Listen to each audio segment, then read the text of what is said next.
Brukim Habayim, welcome to our refinement class, and we are in Tehillim 32. Okay, Tehillim 32. Li David maskil asreno si pisa kisoy kata. To David maskil, praiseworthy is whose transgression is forgiven, whose sin is covered, and praiseworthy is the man to whom Hashem does not account iniquity, and the spirit is without deceit. But I kept silent, away wasted my bones, through my anguish roar all day long. For day and night your hand was heavily on me. My freshness was transformed by summer dried Selah. My skin I make known to you, my iniquity I do not hide. I said, I will confess my transgressions to Hashem, but you had forgiven my iniquitous sin. So, for this, let every devout one pray to you at a time of accessibility, only that the flooding, mighty waters not overtake him. You are shelter for me. From distress you preserve me. With glad song of rescue, envelop me, Selah. I'll make you wise and lighten you in the proper path to travel. I will signal you with my eye. Be not a horse or mule, uncomprehending. Restrain with muzzle and bridle when being adorned, to keep them from approaching you. Many are the agonies of the wicked, but he who trusts in Hashem, kindness surrounds him. Be glad in Hashem and rejoice, O righteous. Cry out in joy, all upright of heart. Let's come to the introduction of the commentators about this Tehillim. It says that one of David's greatest teachings was that of the difficult art of repentance. Si Haring David, usa sa mga pinaka-highlight sa iyang mga ginatudlo, mao ang pagtudlo may tungod sa difficult art of teshuvah. Difficult art of repentance. David was Mekim Ola Shil Teshuvah. He who lifted the burden of teshuvah. That is in Moed Katan 16b. Siya mao ang nag-isa sa kabugat daw sa burden sa teshuvah. And it demonstrated that forgiveness is accessible to all who sincerely seek it. Ug siya nagatudlo, nagapadayag nga ang kapasayloan kini siya bukas niadtong mga tao nga matinud-anon nga nagapangita kaniya. Of the many Tehillim addressed to this topic, this is the first. In it, David explains that there is more to repentance than simply attaining divine forgiveness. Nagtudlo siya ring David nga sa pagkinulsol, aduna pay daghang mga butang nga dapat masinati sa tao rather than kapasayloan nga balaan. Rabino Yuna of Gerona, She'ariti Teshuvah 1:9 summarizes the essence of this Tehillim. There are many levels of repentance by which one draws closer to the Kaduswan Baruch Hu. Daghang mga ang sa mga paghinulsol nga diin ang tao mapaduol ngadto kang Hashem. Although every type of repentance brings about at least some forgiveness. Nga bisan pamantuod sa mga matang sa mga paghinulsol, kini makahatod at least sa pipila ka mga bahin sa kapasayloan. The soul cannot be completely purified to the extent that the sins are regarded as never having been committed unless the heart is cleansed and the spirit is properly conditioned. As it is written, nagsabot nga, dili daw hingpit nga maputli ang kalag sa tao not until makaput niya ang paghinlo sa iyang kasing-kasing. Tungod kay naisulat sa verse 2, praiseworthy is the man to whom Hashem does not account iniquity, and whose spirit is without deceit. Bulahan ang tao, fortunate ang tao, nga diin sa tubangan ni Hashem, wala niya isipa ang iyang makadautan o ang iyahang espiritu nga walay mga buling. The soul may be compared to a garment that needs cleansing. Ang atoang kalag, kini siya sama sa mga sinina nga diin nagkinahanglan og paghinlo. A little washing will suffice to remove the surface dirt.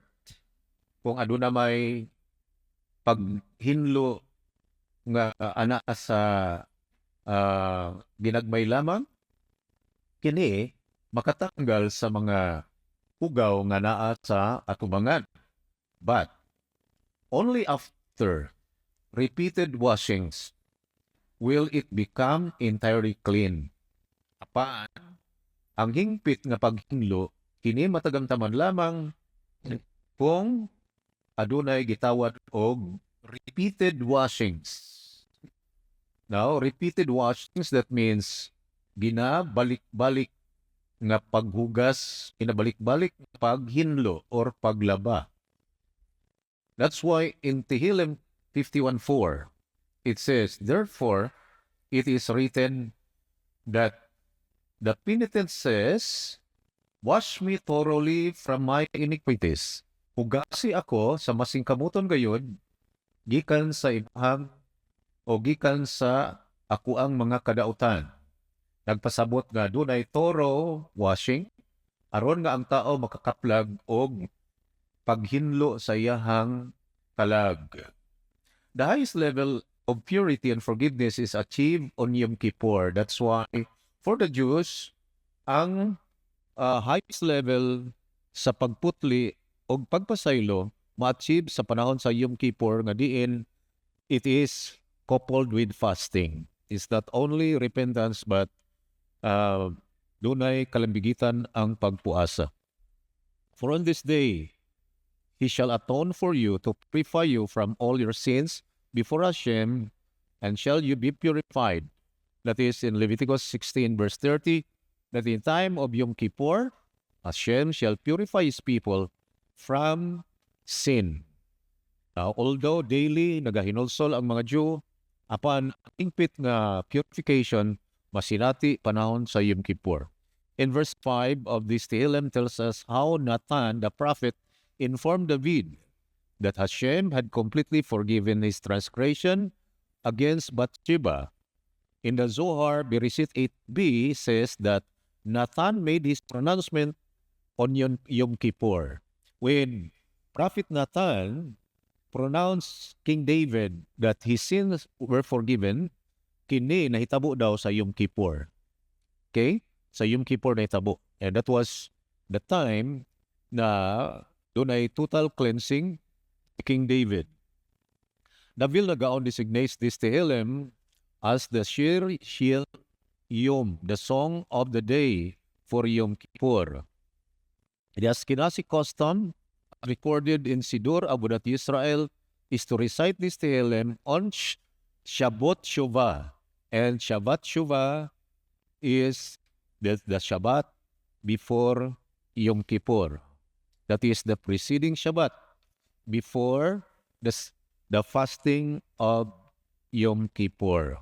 Okay, so this Tehillim is one of the expositions sa mga tao nga diin naga pangandoy o kapasayloan sa ilang makasalanan nga diin makita nato ang mga mga steps unsaon nga masinati nato ang complete forgiveness.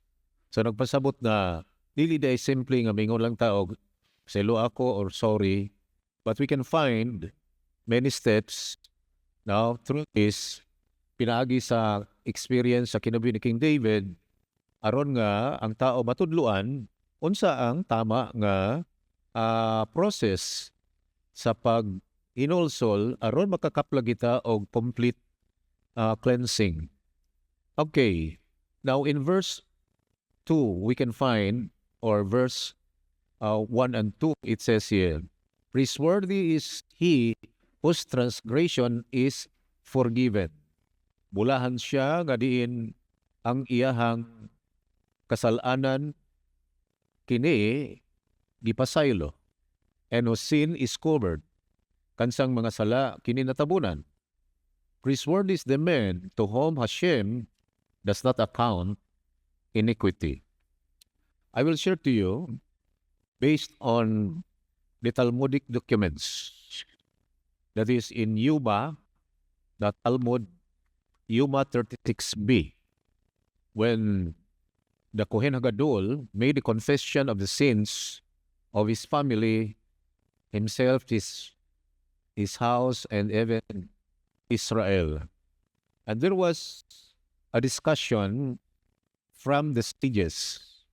It says here, Tanu Rabbanan, Kitzad Mitvadei. The sages thought in the Tosefta, how does he confess? What is the formula of the confession? I can still remember, now, sumala sa gisulti ni Yuhin nga iya daw gi-message si Rabbi Yaron na nangayo na daw siya pasaylo, nagtisuba, gipangutan na siya, unsay iyang igamit. Now, naa daw kay gamiton. Na kung maingon daw ka nga, nag-confess na ka, nangay na ka pasaylo, what did you use? There must be a formula. So that is now the discussion of Yuma 36b. The sages thought, what is the formula of that confession? Unsa daw ang formula?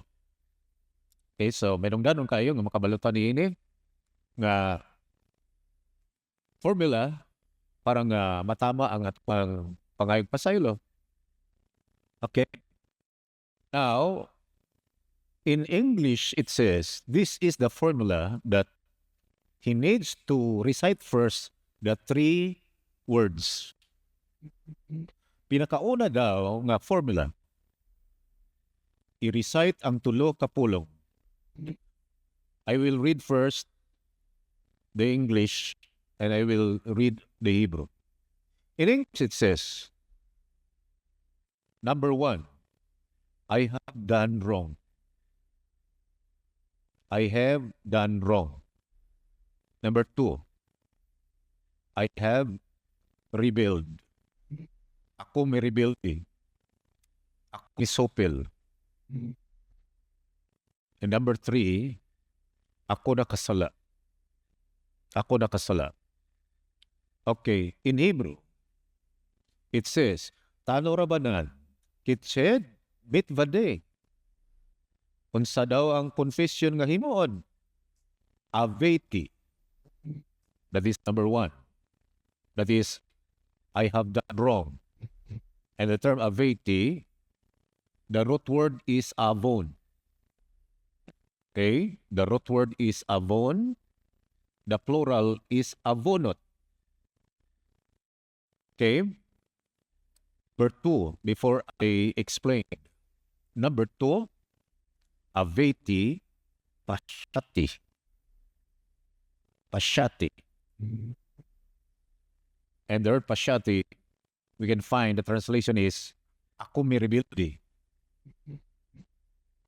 Primero, aveti, I have done wrong. Nakahimo kog sayop. Kahimo kog sala. And then the next is pasyati. That is, ako ni rebelde. What does it mean? And then the third is pikatati. Og ako nakasala. Now, kung sa translation kita mo tanaw, murag maumaora. Now, murag the same lang ang yung category, but in Hebrew, it's not. So atong lantaon ang Hebrew, and before that, let's turn to the scriptural basis, which is in Exodus 34:7. Remember Exodus 34:6. Vayavor Hashem Alpana, Vayekra, Hashem, Hashem, El Rakum Bikanon, Erekapain, Birav Kasid, Ve'emeth. And then in 34:7, this is the so-called 13 attributes of forgiveness or attributes of mercy. The 13 attributes of mercy nga nasungkit ni Moshe Rabbeinu the moment he made the confession before Hashem. And then we can find in verse 7. In verse 7, it says, No cherkesed li alafim, no si avon, vifisa, vikata. So you'll find doon ay avon, doon ay pisa, o doon ay kata. And as we have discussed, aveti means, or in root word that is avon or avonot. What does it mean? Avon or avonot means it is intentionally done. Kini gihimo niya intentionally, but it's not in the form of rebellion, but because of his weakness. Wala siya na rebellion ni Hashem. And remember, it is connected to the fear, the teachings of fear. Now, Yadehira at Shamayim, the fear of Hashem.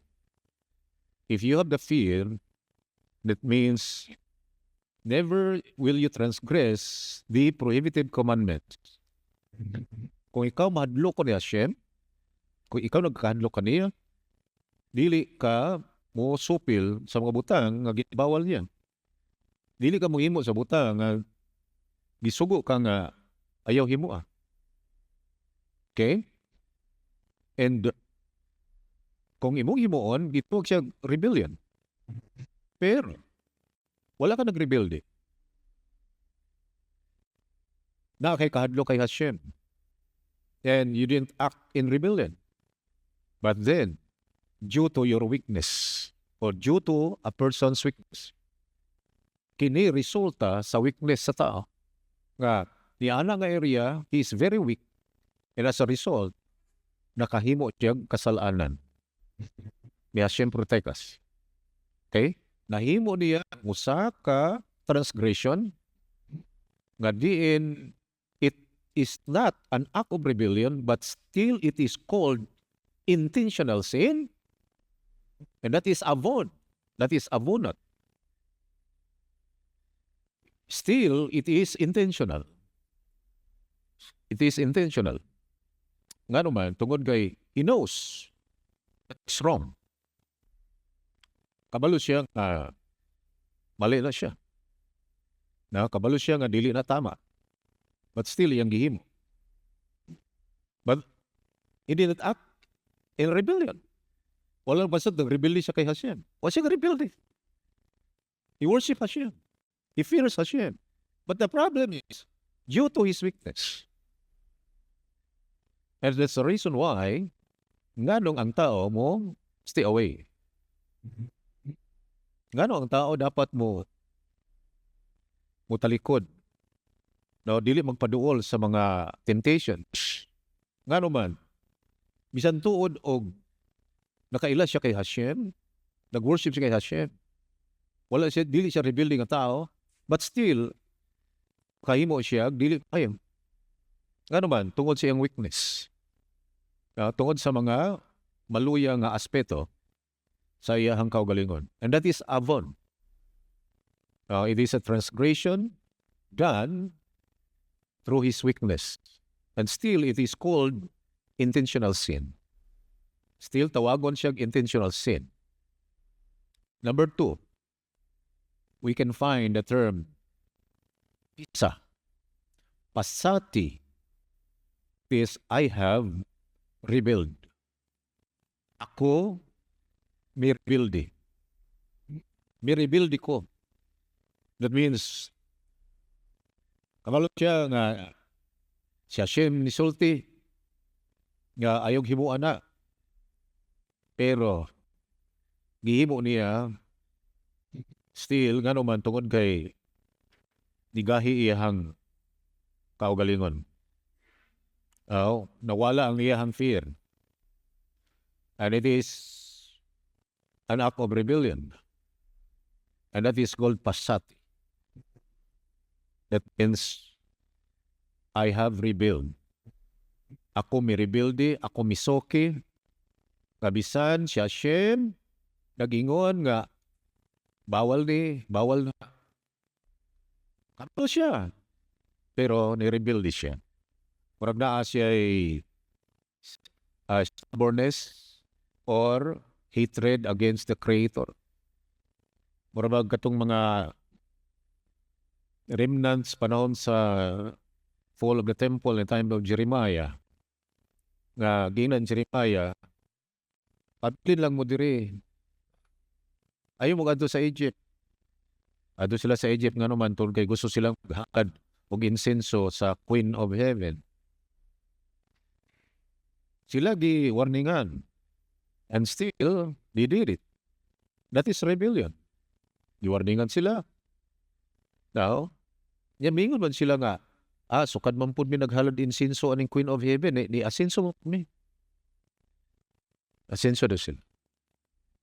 Okay? So, it is an act of rebellion. We know that it's wrong. Kabalo kang mali na. And yet still, ang tao mihimo. Why? Tungod kay naa siya sa level of rebellion. At pisa, that is pasati. I have rebelled. Ako misupil. Bisan giingnan ko nga mali ni, still akong gihimo. Bisan giwarningan ko, still akong gihimo.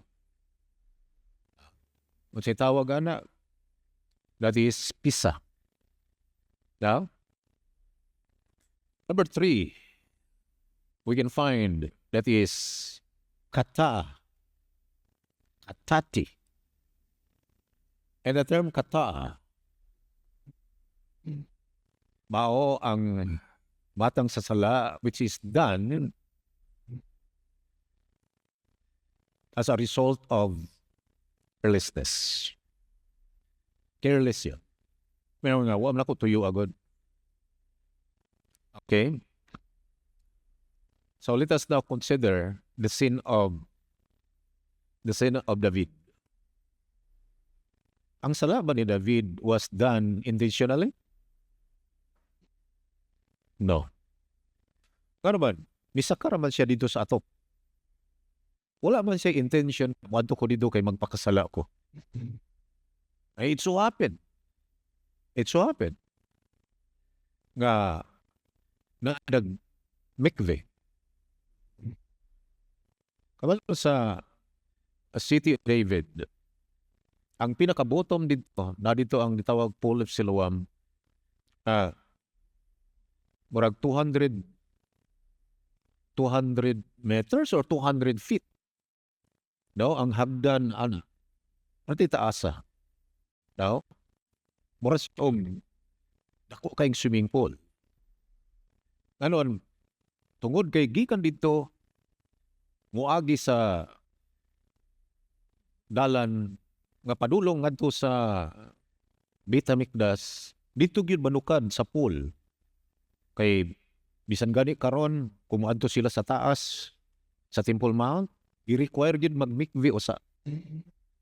Mao inungdan nga gidesign ang mikve nga maoy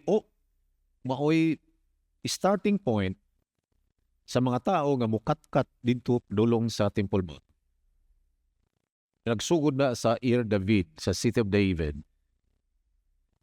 Okay? Dito ang balay ni King David. That was the original Jerusalem. That is the ancient Jerusalem. Or itawag siya og scriptural Jerusalem. Ang scriptural Jerusalem, mao gitong Ir David, connecting to the Temple Mount and Mount Zion. Tungod kay ang Ir David, tiil-tiil siya sa Mount Zion. No? Tiil-tiil siya sa Mount Zion. And then, ang atbang is Olive Mount or Har Olive. Okay, so sa diyang si David misaka sa ato, wala siya intention magpakasala. Bigla lang niabot. No, bigla lang niabot kini nga senaryo. And that's why ang kategory sa sala ni David is kata.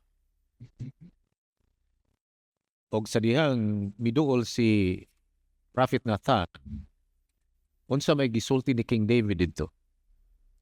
Katati odeeka. Ako nakasala, I acknowledge my cat unto you. Katati odeeka.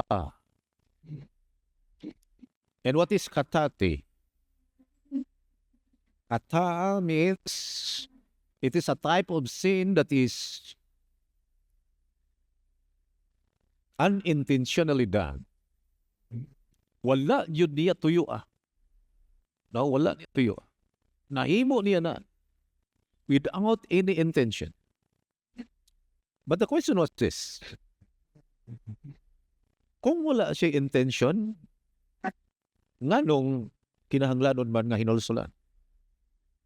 Kung walay intention kining matang sa kategory sa sala, why is it so important to confess the katati? The explanation of the sages says, it requires repentance because it is done as a result of carelessness. Careless ang tao because if more care had been exercised, the mistake would not have been occurred. Kay kung ang tao unta nagmatngon, binantayon, dili unta siyang kasala. And that's why even though doon ay sala nga nahimo sa tao, nga kini unintentional. Nga naman, wala siya nagplano. Unintentionally. Wala siya plano nga magpakasala. Pero bigla lang, nakahimo siya og sayop. And that is kataa in Hebrew. Og tungod kay resulta siya sa iyahang carelessness, bayungdan nga kinahanglan hinulsulan niya. Dapat magtulsol siya. And next time around, he must be very careful. Kay kung mabinantayon siya, dili niya tumahim. So dili na pwede mo rason nga, oo, nakahimo ato, amna ko nung tuya. Now, I did not do it intentionally. It is unintentionally done. Okay, mga lalaki, dirita sa tubangan. Okay? So, these are the three. Balikan nato ang Exodus 34:7. It says, not si Hesed alafem, no si Avon bifisya vikata. So you can find the three. Makita na to ang tulo. Okay? Avon, that is done not by rebellion. Gihimo ang sala, dili ingon nga nag-rebelde. Nahimo ang sala due to his weakness. Nahimo niya tungod sa weakness. Okay? That is Avon. And then secondly, we can find Pisha. And Pisha is a type of transgression that is done in rebellion. May rebelde siya. He was warned na it's bad. Don't do it. And yet he did it. That is Pisha. That is done in rebellion. And that's why when King David asked for forgiveness, ang una niya gisulti is aveti. I have done wrong. And then next, it said, vikatati.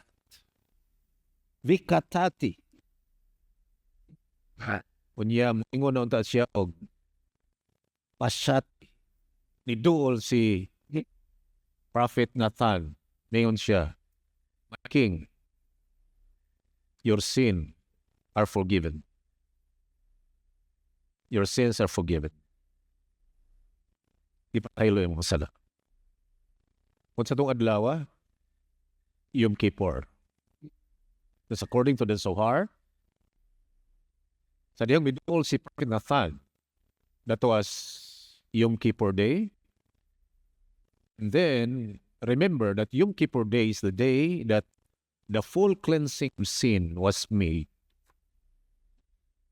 Mura siya og kuso-kuso sa laba. Na primerong laba, natanggal ang mga hugaw nga naalang sa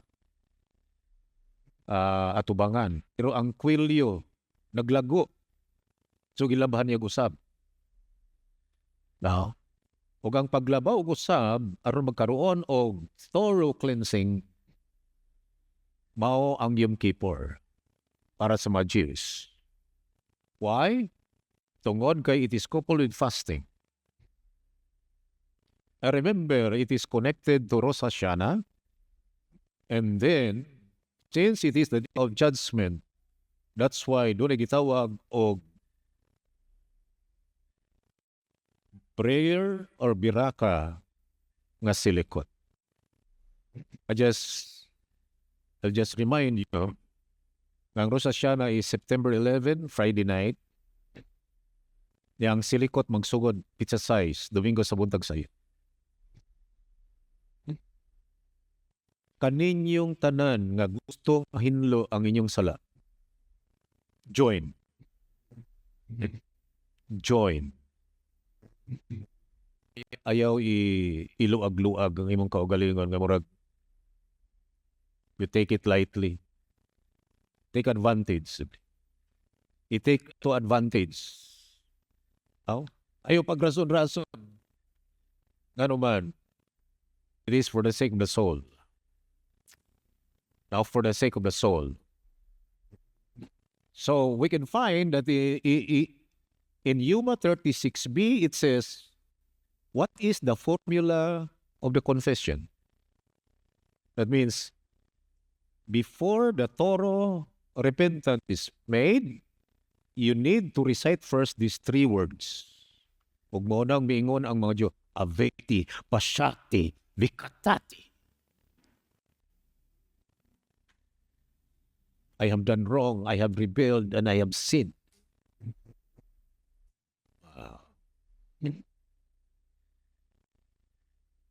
So we can find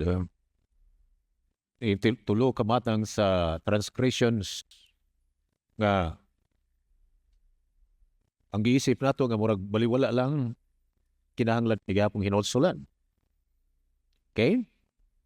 Now, according to Mary, that there are also 4 categories of a repentant righteous people.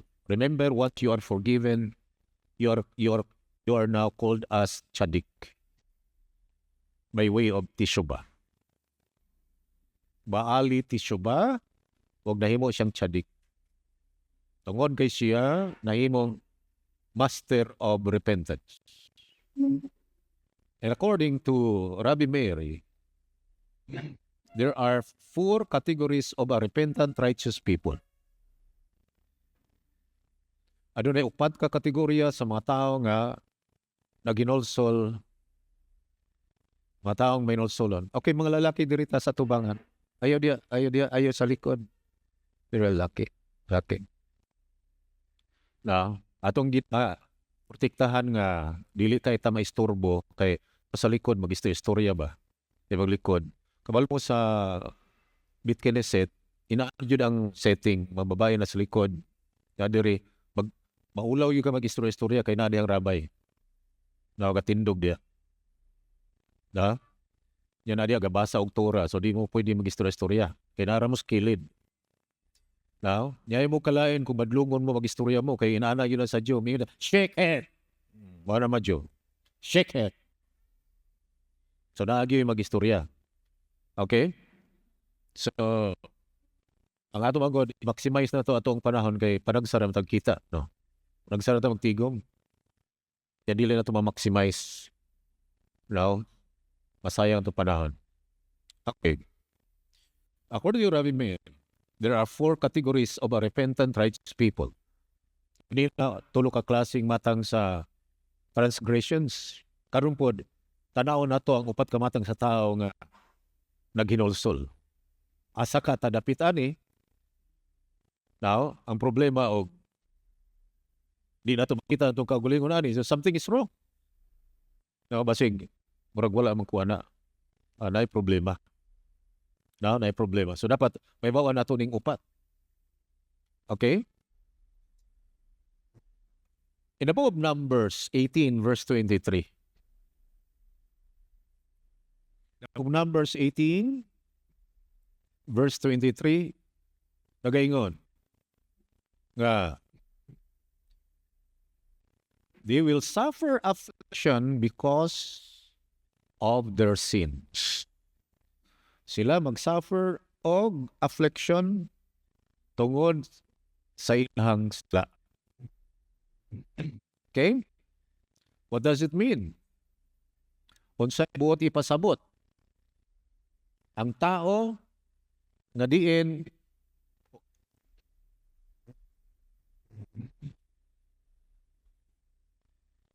naginulsol tungod sa iyang mga sala nga gihimo.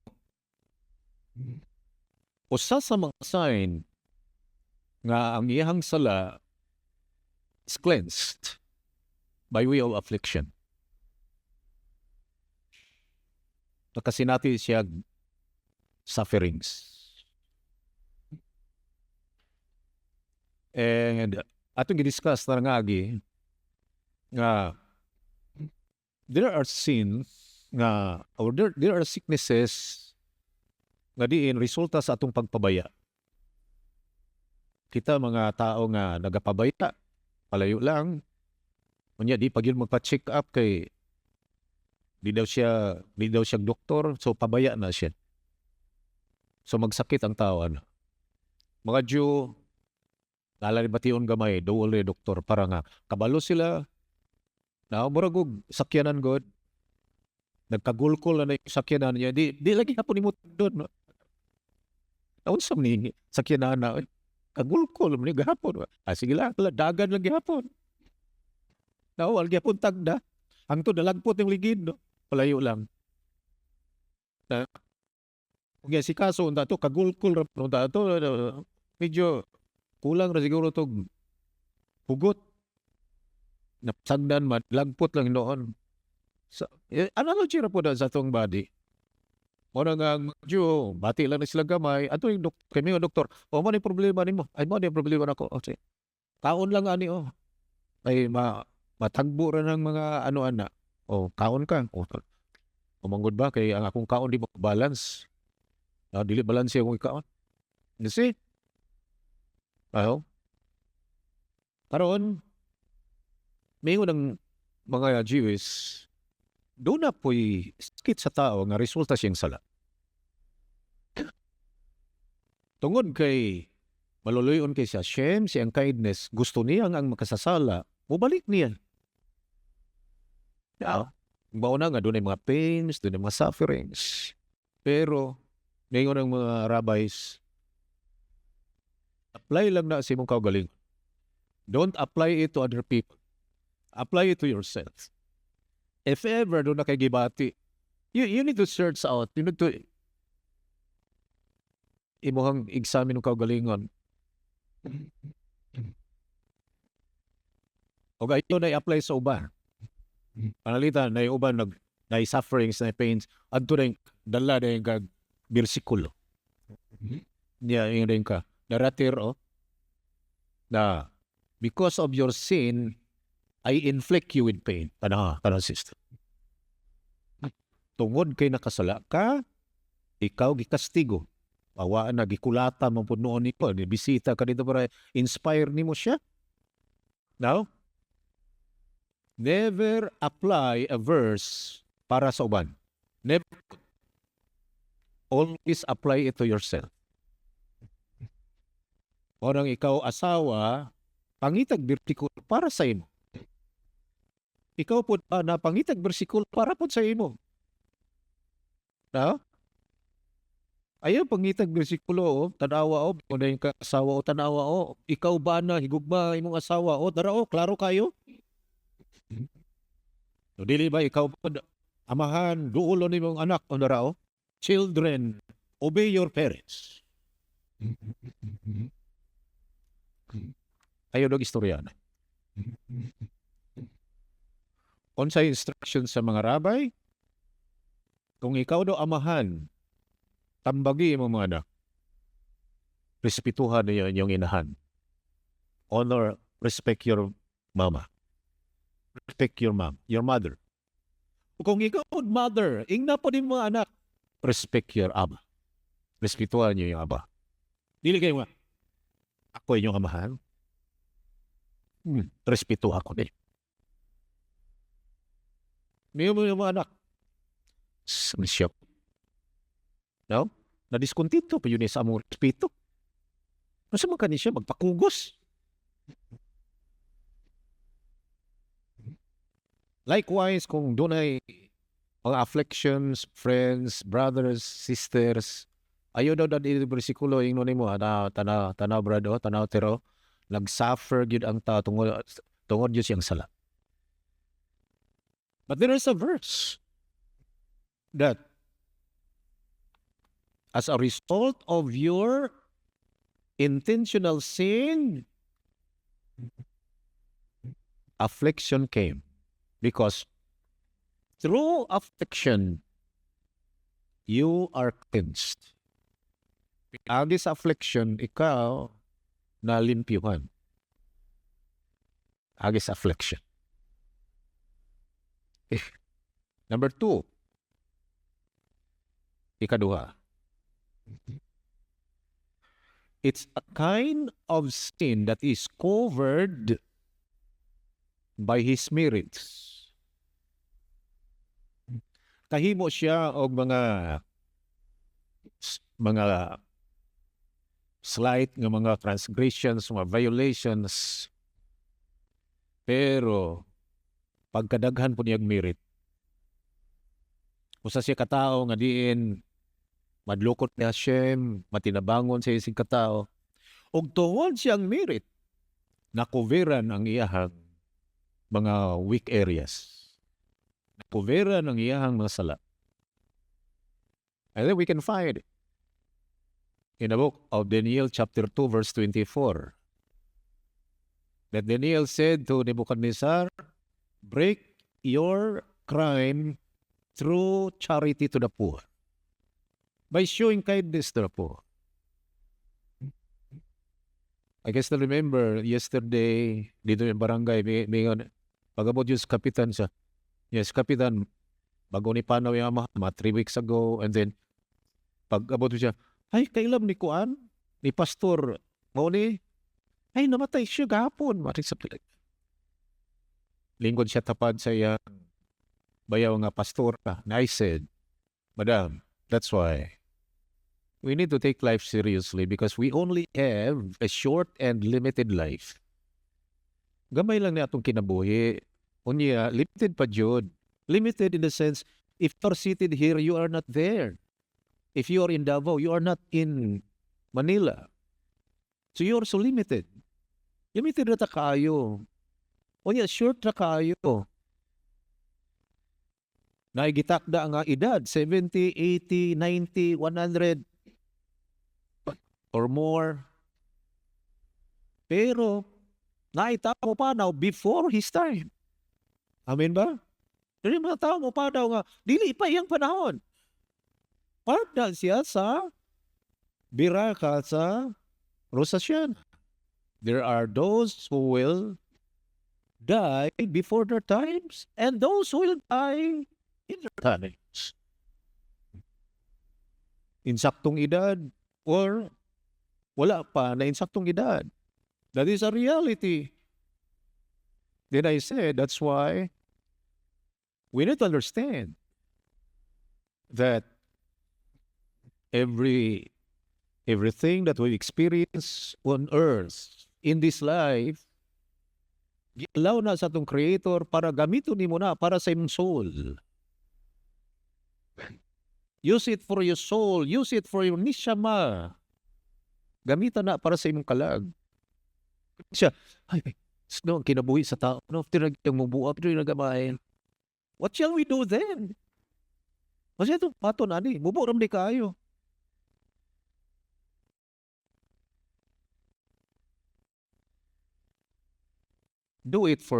Use it for your soul. Gamiton ito para sa tong soul. Ano man, magkaroon kag merits. And as a result, ang mga sala, imagine ka, unsay sala ni Nebuchadnezzar? Siya nabungkag sa temple niya, gipangpatay pa mga Diyo, nga wa man siya sugo ato. Gisugo ra man siya bungkagon ang temple. Ang pag-torture sa mga Diyo, wa man siya sugo Nag-suffer mga Diyo. But then, sa krimen niyang gihimo, unsay gisulti ni Prophet Daniel, break your sins by way of tzedakah. Ma-break nimo yung mga sala, pinaagin sa imong paghatag og tzedakah. You can break it. Ma-break nimo. Basta kay mag-tzedakah ka lang. So there are sins be covered as a result of our merits. So result of our merits. Then, wuta na sa kuha. Elder, unsa mo kubuhaton? Sala mo ko, Elder, eh. Wala pa akong asawa diri na. Kasala ko, Elder. Unsa akong buhaton, Elder? Teko. Perform Torah. Himo ka o merit. Give tzedakah. And then, i-perform himo ang Torah. Why? Because our sins can be covered due to your merits. Number 3. Doon ay mga tao nga nakasinati og forgiveness through this. It consists of those who never sin in deeds, but he did allow improper thoughts. Na mga tao nga diin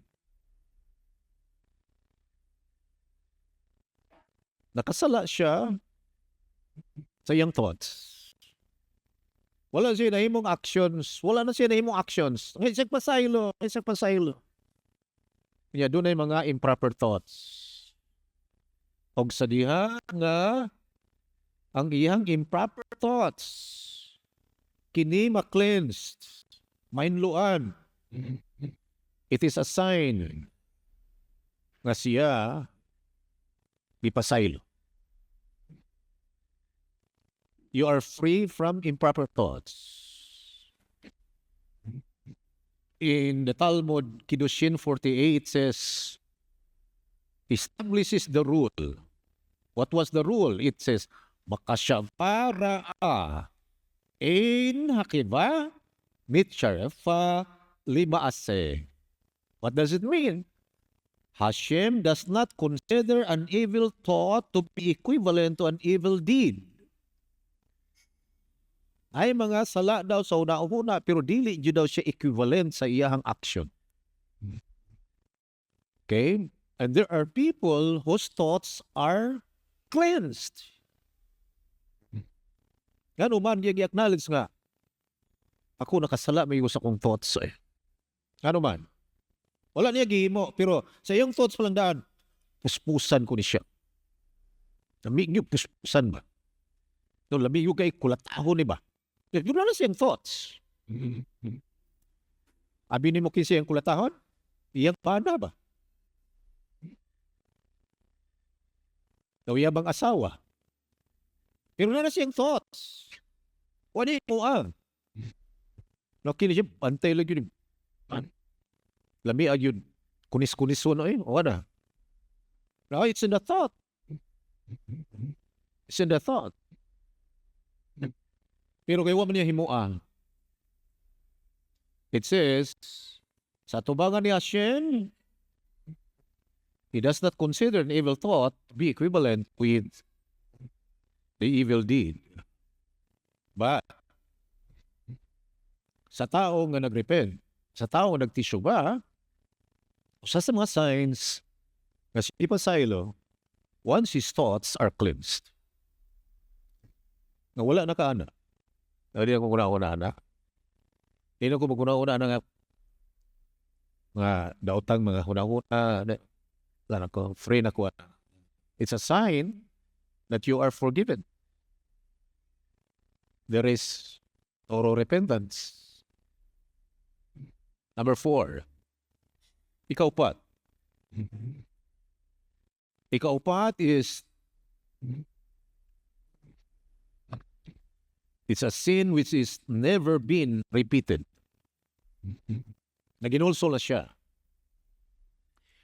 And there was a sign siya ginluan. If that type of sin is never repeated. Sala nga wala na gyud niya imo apag-usab. It is a sign of a true repentant soul. Dili na pwede may sa ilo ako kay nakakawat bang kog nangka oy limakbok. Sige, pag-ampo ano pwede ko anon. Sa ganong imong ipadaghan nga gamay ra mga napa mong 5 dito balikan ako to. Kasi matang na sa pag hinulsol di ay. Namura lang kag ni bayad niya pagkuman. Ngutang na po ka. Ang true repentance can experience thorough cleansing. Can be experienced kung ang sinner, ang makasasala, wala na jud niya, baliki pa ang butang, ngayang ginulsulan. Never again. O once niabot na siya ng level, it is a sign that he is forgiven. Because there is no forgiveness without tisuba. Walay kapasayloan kung walay tisuba. Dili ta mapasaylo kung dili ta magtisuba. Okay? And then we can find Hashem, praiseworthy is the man to whom Hashem does not account iniquity, and no spirit is without deceit. When I keep silent away, wasted my bones. Through my anguish roar all day long, for day and night your hand was heavily on me, my freshness was transformed by summer dryness. My sin I make known to you. My iniquity I do not hide. I said, I will confess my transgression to Hashem. You had forgiven my iniquitous sin. Forgiveness can only be experienced once everything is confessed to Hashem. And this, of course, doon na daw tayo mga nahimo nga dili dapat nimo isulti sa uban. Ano man, ma-dishonor ang pangalan ng Hashem. Doon ay mga sala nga dili pwede ipaibalo. Ngadto lang kay Hashem. For this, let every devout one pray to you at time of accessibility. Yet falel kol kasid eleka leit mitcho. Time of accessibility. Kabalawang ilol, anili vi lidui. That means the king is in the field.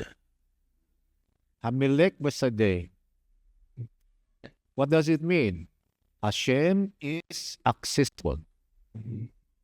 And that's why during Elul, that is less than 2 weeks from now, mga 12 days na lang, or 10 days na lang, ilol na siya.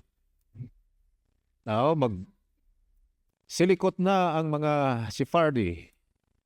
Why? It is a time that Hashem is accessible. And it says here, verse 6, for this let every devout one pray to you, Elecha. Yet falel kol chesed. Kinahanglan nga mag-aampo na ang tanang mga chesed because it's time that the king is in the field. He is accessible. That's why apilin mo sa silikot. Amen. Apilin mo sa silikot. Ya pagdala mo og shofar. Kay human sa anino, blow tag shofar. It's not a mitzvah, but it's a good thing to do. Kaya na mga Jew, Manila sa confession, after sa anino, blow na sila shofar. Tanan blow shofar. Okay? Ano ba ang shofar? It is a cry. Liken na to a cry. Naghilak.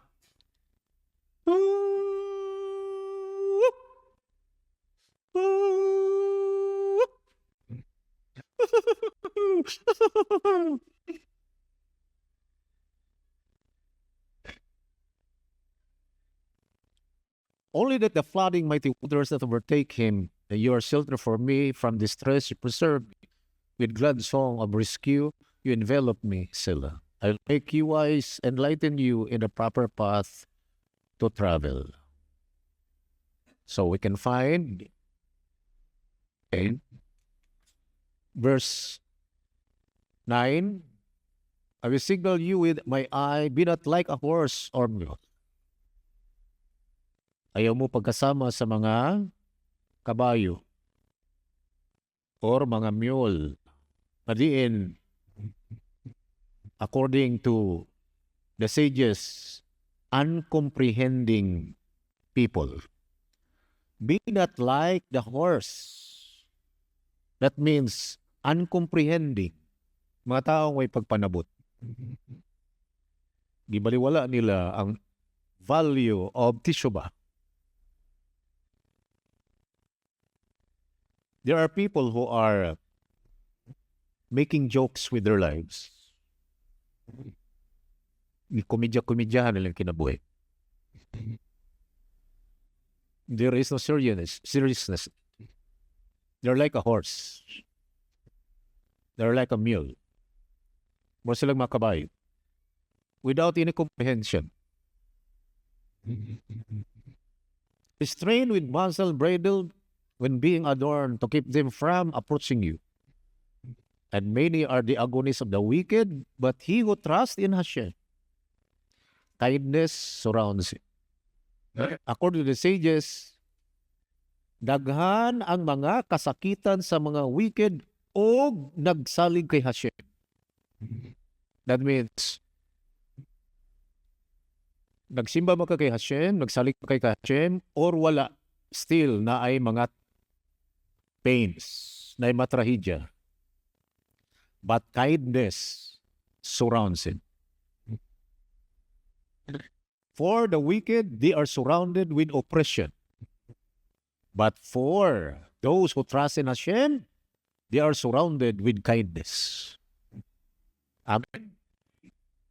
That makes the difference. Be glad in Hashem and rejoice, O righteous. Cry out in joy. All upright of heart. Cry out in joy. Just imagine, mag-ampo ka o niya, sagulipay. Dili lang kay hilak. Napay lipay, unsay buhaton sa tao nga kabalo siyang ipasaylo na siya. Mag-rejoice siya. Malipayan siya. And that's it. Yan ang gusto niya siya. Dili siya gusto mag-melancholy. Dili siya gusto nga ang tao mag-lonely. Ang tao nga mag-lonely, mauna ang epekto sa sala. Ang sala, gusto mag-lonely ka. Gusto nga mag-melancholy ka. Pero si Hashem, lahi. Gusto niya nga mag-rejoice ka. Because distress can make a person sin or can make a person sick. Kung distress ang tao, magkasakit siya. Palayo lang. May Hashem protect us. That's why, kung kita, usa ni ining upat ka mga kategorya sa mga tao nga mga repentant people nga gipasaylo, usa ka ana nga kahimo atong tulo ka mga transgressions, then ikaw ang tao nga rejoice. Dapat magkalipay ka. Why? Because you know that your sins are forgiven. And may Hashem fill your hearts with simcha, and may you go from strength to strength every day. Shalom, shalom. It's your name.